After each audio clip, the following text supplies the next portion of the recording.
The reason you can't scale your business is not because of your funnel, your ads, your marketing, your organic content, or even your competition. It's because you suck as a manager. And I know I don't know you, and it's probably a wild assumption to make, but this is exactly what kept me stuck in my business for the longest time at the 200K a month revenue range. And if you're someone who has a coaching business, course business, or agency business, I can promise you this is probably why you're not scaling. All right, so let's just jump right into it. By the way, if you don't already know who I am, my name is Brian Moncada. I'm the founder of adspend.com, one of the most sought after advertising agencies and education companies in the entire info marketing industry. We've worked and partnered with big names like Sam Ovens, Cole Gordon, Brandon Carter, Bedros Keuilian, Charlie Morgan, and a whole lot more. Spent over $60 million on YouTube ads in the past few years, but that's irrelevant. That's just giving you the credit that you should know to know that I'm actually coming from a place of experience and that I'm currently doing this with you as well to get to the $1 million a month right now. So here's where you're probably at, okay? This is what kept me stuck for the longest time until I actually embraced it, and I'm still embracing it right now. So I wanted to share it with you. That way you can get insights too. Revenue range of 200K a month to $1 million a month, all right? This is what keeps most people stuck. So the outcome at this stage, you pretty much probably have a fully systematized, business for the most part, right? So for example, you have a consistent and scalable lead flow, all right? You have organic content working, you have some sort of paid ads working and getting you new qualified leads onto your calendar or into your sales funnels with some sort of traffic that's scalable. You probably have a predictable sales process that doesn't depend on you, meaning that you're not taking the sales calls anymore. You have someone else taking the sales calls for you or booking appointments for you as well. And you have a fully productized service that doesn't depend on you either, okay? So this means you're out of fulfillment, your team's fulfilling on it, or you have a way to get the products fulfilled on for your clients and customers that, again, doesn't rely on you. And last but not least, you have a retainer and ascension process, into a back-end offer, right? That can increase your LTV because you have the front end dialed in. Now you got to probably increase your LTV with some sort of back-end offer, all right? Now at this stage, okay, you must spend 99% of your time developing your people. Now, here is where most people get stuck, including where I got stuck. So for the longest time, I would try to avoid this. I would try to expect people to manage themselves. Hire great people, they'll just do everything and they'll just not have to worry about you, not bug you, not ask you questions, just do their job and continue doing their job without you following up with them. That's sometimes what us as business owners think, especially when we haven't managed people before at this level of scale. And that's just not the reality, okay? And this is what I had to learn the hard way. And as a result, I've lost team members, I've fired team members, I've had team members quit on me simply because I didn't learn this lesson, right? I didn't know how to become an actual manager. And I'm reading this book right now that I was recommended by Patrick Bet-David's COO, Mario Aguilar. And he recommended this book that's called, I think it's Bill Campbell. Yeah, The Leadership Handbook of Silicon Valley, $1 Trillion Coach, okay? So this is a really good book because in this book, he teaches about how managers are coaches, and the best managers are basically the best coaches, okay? So we have to be coaches for our team. And as you'll see, this is probably what's been keeping you stuck, all right? So here at this stage, to get to $1 million a month, we want to do two things, okay? Number one, get all of our players, our team members on the field, the people that are actually putting up points, right, scoring the baskets, get them playing, okay? Get them on the field. This means client success managers, salespeople. This could be also like your operations manager, everybody to peak performance. Get everyone who's responsible for bringing in new revenue as well as keeping and driving new revenue on the back end to peak performance. Really get them to a level where they're just truly dialed in. They're dialed in with their health, their fitness, their mindset, and more importantly, they're money motivated.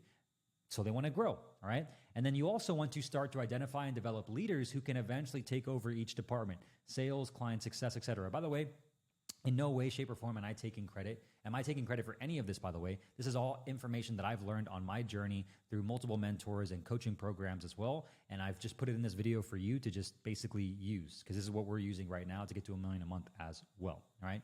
So start to identify and develop leaders. Who do you know on your team right now that is showing up hungry, motivated, believes in the vision, the mission, the values, and is just relentless and ruthless with their time and with their actual attention to you and your business? Who are they? Start to identify them and start to train them, plant seeds with them, and show them the path of how they can achieve their vision within your vision for your company. All All right. So how do you do this? Well, the first thing you got to do is have powerful team meetings. Now, this is one that I wanted to avoid for the longest time. I tried delegating it, offering it to somebody else to run, because there's some days where you and I both know we wake up and we're like, fuck this.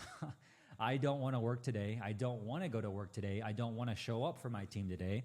I don't want to run the meeting today. I just wish the meeting would run without me. I just wish my team would do their jobs without me having to be there to tell them what to do. And that is very selfish. It's very, very selfish, because you are the business owner. You are the one that started this business. You are the one that hired these people. You are the one that has to motivate these people to do their job. And I know that sounds crazy, but that's just the reality of running a business. And this is what I had to learn the hard way.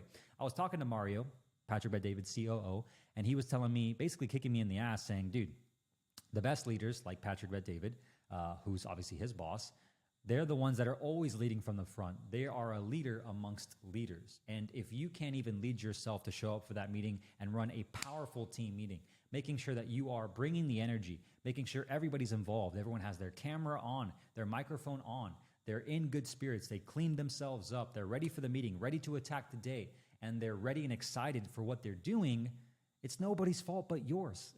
And you can't expect anybody else on your team to run your meeting for you if you can't even run the meeting powerfully yourself first. And this is a skill, just like any other skill. Running meetings and doing meetings maybe sounds like a total time waste to you. But my guess is if you don't have many meetings with your team or any meetings at all, you probably don't even have a team, or you're probably not making that much, which is obviously what you probably at a different stage. That's fine, but this is what you're going to have to do if you really want to scale a legitimate company, not just a solopreneur type, business, workout, laptop, lifestyle, all that. If you want to actually have a team and build a company, you need to become a master manager. And this is, again, what I'm learning right now. So this is not me shaming you. This is what I've had to learn the hard way that kept me stuck for a long time. Powerful team meetings, making sure everybody's jazzed up, ready to go. They know exactly where they're going. They know exactly where the company's going. They know exactly how they can achieve their vision within your vision, and you're just making sure everybody's held accountable. Now, these are, pretty simple for us right now in our business, right? We have about 9 team members full-time, and we do a daily huddle every single day. Right? Daily huddle every single day for about 30, 45 minutes, and it's pretty much an hour, including the sales team, right, with me and the sales team, right? So powerful team meetings, get everybody on board, get everybody hyped up, make sure everybody's on time, and make sure you have some fun, right? Share client wins, share any announcements, right? Start with some gratitude, and then go into the accountability. Go through ClickUp, go through Asana, go through Notion, whatever project management software you use to make sure your team's held accountable to the tasks they have with your clients or with projects and they're moving things forward. Run through those lists. Go to operations first.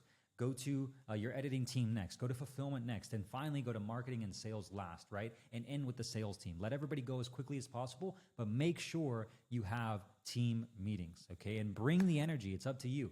It's not up to anybody else but yourself. Now, next thing, lots of QC, okay? QC and training, quality control. QC means quality control, quality check, whatever you want to call it. Training, just check on people. Make sure they're doing their jobs. If you're expecting someone to do their job, but they're not doing it to the best of their ability to what you think they should be, it's probably because you haven't taught them how to do exactly what you want them to. Let me repeat that. If somebody's not doing their job exactly how you want them to, it's probably because you haven't taught them how to do exactly what you want them to. When's the last time you had a training with your CSMs? When's the last time you had a training with your video editor? When's the last time you had a training with your operations manager? When's the last time you had a training with your sales team? Are you just expecting them to just kind of close deals without actually getting practice every single day from you? How can you expect that to happen if you're not training them? This is the boring work, guys. This is the work that we try to avoid because we want to just move fast and break things, and we don't want to develop people and lead a team, but this is what's going to keep us stuck at this level forever if we don't learn it right now. Lots of QC and lots of training. Hold powerful team meetings. Make sure people are doing their job by actually following up with them on their jobs and reviewing it, checking it, making sure it's getting done, and then providing feedback, coaching, and training to show them how to get it done faster, better, more efficiently, all right? And next but not least, one-on-ones with all team members. When's the last time you had a one-on-one? When's the last time you took someone in and you said, hey, let's have a one-on-one real quick. I want to check in with you, see where you're at. How are you doing? What's on your mind, man? Business aside, how are you doing personally, right? How's your family? How's your wife? How's your kids, right? What's going on, man? Like lately you've been showing up a little bit, less than energetic. Like, is everything okay? Talk to me, man. What's on your mind? What else? How can I help? Right? Talk to them. Get a one-on-one going. Make sure you check in with your people. Make sure they're on track. And this is the best time for you to actually hold them accountable to their KPIs, right? What are their KPIs? If they don't have KPIs, it's going to be hard for you to manage them and for them to manage themselves because they don't know what they should be doing every single day in order to achieve those KPIs that shows them they're actually having success. A good book on this, by the way, is, let me give you a good book real quick. It's going to be actually I have 3 books. Give me one second. Okay. This guy, Patrick Lencioni. Okay. Patrick Lencioni, you probably heard about him before. If you haven't, you got to read these books. Okay. The first one is The Motive. And I'll come back to this one in a second. But the one I want to talk about is the actual death by a meeting. I used to hate meetings. Again, like it wasn't because I didn't like meetings. It was because I didn't know how to get my team involved in the meetings. It was like I was the only one that was there and like upbeat and, basically like just brute forcing my way to get people to participate when I was like, how can I make my team meetings better? And I'm still working on this. I'm not perfect, by the way.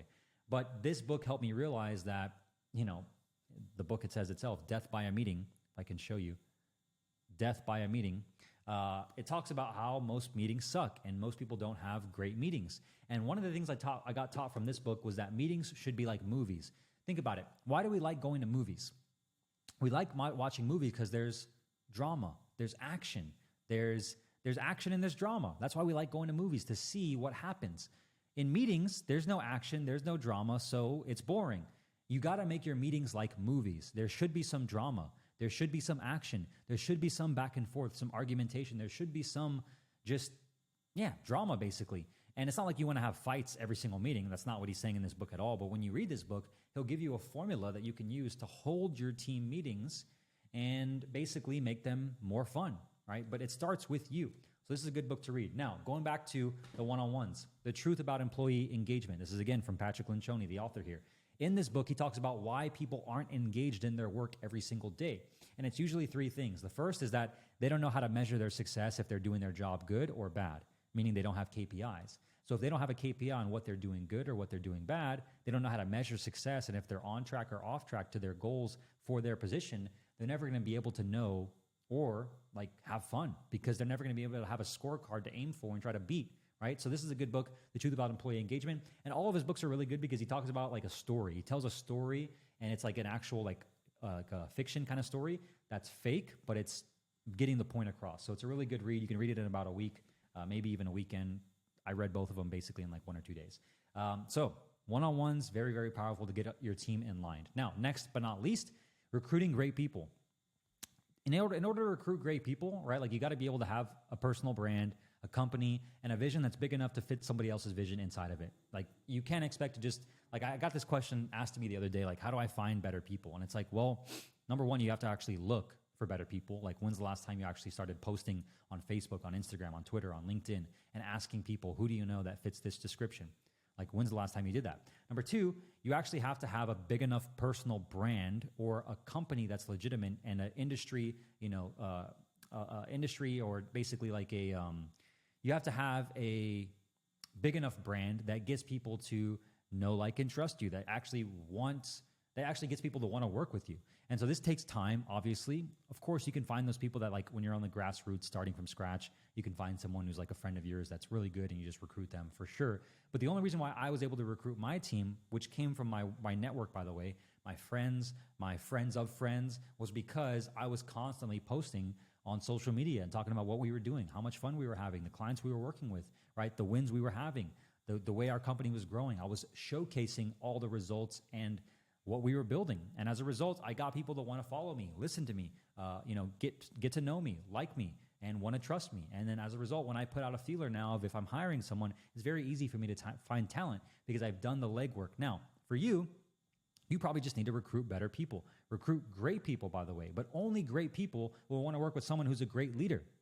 You can't expect an A player to work with you if you're a C player, right? Like you have to be constantly improving yourself. You have to be the one that's showing up, doing the above and beyond. You have to be the one that's actually showing up and making sure you're improving yourself because they'll quickly sniff out a good company culture right away. If they're an A player and they realize that you're working with a bunch of C players, your company culture is not dialed in, they'll be gone very, very quickly. So to recruit great people, you have to have a great company first, which starts with great meetings, which starts with great one-on-ones, which starts with great culture, which starts with a great leader. Now, QC, and more QC. This is one of the things I learned from Cole Gordon. Shout out to Cole Gordon. Quality control, quality check, quality control, quality check, whatever you want to call it. QC. Check on everything. Call reviews, sales call reviews, CSM call reviews, onboarding calls, one-on-one check-in calls, operations. Make sure if you have other team meetings that are happening, you're watching those team meetings. You're making sure those team meetings are being ran well. You have to check in on your people, right? QC, and more QC. So the common pitfalls that we as entrepreneurs suffer from in this stage is, number one, avoiding the boring work, okay? Because this can be boring and tedious and frustrating at first, and we don't want to do it. This is why I tried avoiding it for the longest time. Instead, right, what we do instead of doing this is we try to fix our problems with more marketing or new campaigns, opposed to just making your team better. So for example, this happened to me, I think twice now in my entrepreneurial career, especially with adspend.com, was when we got to the 150 to 200K a month mark, and it was getting harder to scale, I would, instead of just making my team better and managing my people and holding them accountable and actually making sure I was doing my job to be a better manager, a master manager, as this stage is called, I would launch a new offer, try a new funnel, launch a low ticket, do something different, like try to do anything and everything to get out of the managing role and simply like market my way to scale. I would try to scale my business through more marketing, the thing that I know and I'm the best at, right, in the company, what I love doing, marketing. And so that's a problem because it's easier to do that. And what's not easy to do is actually become a manager, which is the most important thing you have to do at this stage. And so it's very common in our industry. This behavior is fine if you want to stay around 200K to 500K a month, but chances are you'll never scale 98% of the time. Why? Well, because you don't learn how to manage people. A business is just made up of people, right? Maybe in the future when you're watching this 5 years down the road, when AI is fully taken us over and everybody's living the real life Wall-E movie and they don't even have to leave their home, get up out of bed, and they're all fat slobs just sipping and drinking from this freaking portal that they're just being moved around space. Yeah, sure, right? Maybe we won't even have businesses over there. Who knows what's going to happen? But for right now, when businesses require teams, okay, people to run, to be able to have a successful business, like a legitimate business, not a solopreneur type lifestyle business. And again, no shame if that's what you want to do. But if you want a legitimate business that doesn't depend on you, where you can actually go take a month off and have the business continue running without you, you're going to need a team. You're going to need people that want to work with you, people that want to work for you, people that want to work alongside you. Okay? You have to lead them. You have to manage them. You have to develop them. This is something that we try to avoid doing because it's hard. It's uncomfortable. We haven't learned it. It's tough. No one taught us how to be a manager. No one taught us how to hold people accountable. No one taught us how to call people out on their bullshit, right? And how to actually just have hard conversations. Not that everything should be bad about this, by the way. It should be fun. And this is something that I've had to embrace as well. It's like, man, how can I make this fun? Like, this is the thing that keeps most people stuck. But when you learn this skill of leadership, management, coaching, you can immediately go to the next level because you know how to build people, build and grow people. And they can then do what? Build and grow people. So it starts with you. But instead, what we try to do is just like launch some low ticket VSL or webinar, like do something differently with the marketing, but we never get past that. And the problem with this is, even if we do get this to work, which it can, right? Instead of doing the boring work, right? We launch some new offer, maybe some B2C type thing, and it gets to 100K, 150K a month pretty quickly because guess what? We know how to get to 100, 150K a month, 200K a month because we've done it already, right? We're still going to have that same problem even when we do that. So you're still going to have to address this same problem even in that other offer, that other funnel, that other sales process. You're going to get it up to a point where you're going to have to manage people. And again, it's just a skill, so just keep this in mind in case you ever see yourself trying to jump ship, because this happened to me as well. So another thing is common pitfall, not realizing that management is a skill. You have to develop like anything else, okay? And no one is naturally a good manager. I can tell you firsthand, I've tried to avoid this, and you just have to learn it, right? Like for me personally, at least, speaking for me personally, I know that to get to my next level as the person that I want to become in my morning formula with my alchemy of self, where I want to go, I need to become a master manager. Because if I don't, I'll always be relying on myself basically to run this business. And that's fine if I want to have a certain type of business. But where I want to go, and where you probably want to go too, if you're watching this, is you don't want to stay at the current level you're at. You don't want to stay at the 200K a month mark. You want to actually scale to probably close to $1 million a month, if not larger, right? To do that, you got to learn management. It's just how it goes, right?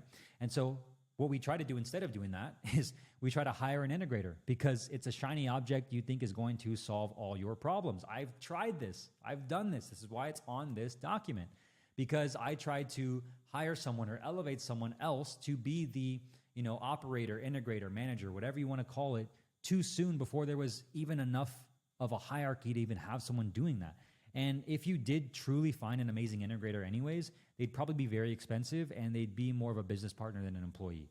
I tried this and it's not like it didn't work. It could have worked for sure. Most of the time though, you're probably going to end up doing this when you first start a business and you partner with someone else who's like very operations focused and you're more marketing and sales focused. Of course, that can definitely work. But in most cases, even if you hire someone like that or find someone like that, you're going to have to manage them anyways and, hold them accountable, make sure they're doing their job correctly. So you're still going to have to learn it. And so the reason why I'm making this video is to help you realize that the problem you're probably experiencing in your business is not a sales issue. It's not a marketing issue. It is not a competition issue. It's a people management issue. It's a leadership issue. It's what keeps most of us stuck. And I am personally telling you, it's what kept me stuck until I've learned to embrace it. A good book to read is this book right here, The Motive, okay, by Patrick Lencioni. In this book, he talks about the two types of CEOs, the me based CEO or the we based CEO, right? It's basically like the servant-based CEO versus the selfish-based CEO. The selfish-based CEO, right, the person that I used to be, maybe you watching this might fall in this category right now, is you're all about, hey, these people work for me. It's all about me. They should be doing their job for me. I hired them, I pay them, they should just do it, whatever. Where it's like the servant-based CEO actually looks out for his people. He invests in his people. He checks in on his people. He asks his people how they're doing. He serves his people. He is a servant for the business. He is looking forward to managing them. He is looking forward to the meetings. He is looking forward to helping, developing, and growing his team. This book will tell you why you got into business. Most of us have the wrong motive for wanting to be a CEO. And when you read this book, which you can read in a day, I did it at the pool one day, the other day, and it'll remind you of that. All right, I would highly recommend this book because this was a wake-up call, kick in the nuts, if you will. It basically told me, Brian, you are selfish and you need to change your attitude around people, your business, and management, because if you don't learn this skill, you'll always be stuck and relying on someone else to help you grow this or manage your team for you, which is not going to be fun, especially with where you want to go. So I would read that book, check it out. If you can't scale your business, it's probably because of you. And I know that sounds cliche and counterintuitive and, very common practice, but the reality is you will only grow your business to the level you as an individual grow as well. I heard this from Sam Ovens. We don't have business problems. We have personal problems that show up in the business. If you aren't growing yourself personally to become a better manager, a better leader, you're probably not going to be able to develop your team faster. They're probably not going to be able to hit their goals that you have for them, and they're not going to be able to achieve their goals within your vision, so they're eventually going to leave or quit. You're going to have to fire them anyways. Learn this skill, because if you don't, you'll always be handicapped by it. I'll see you in the next one. Peace.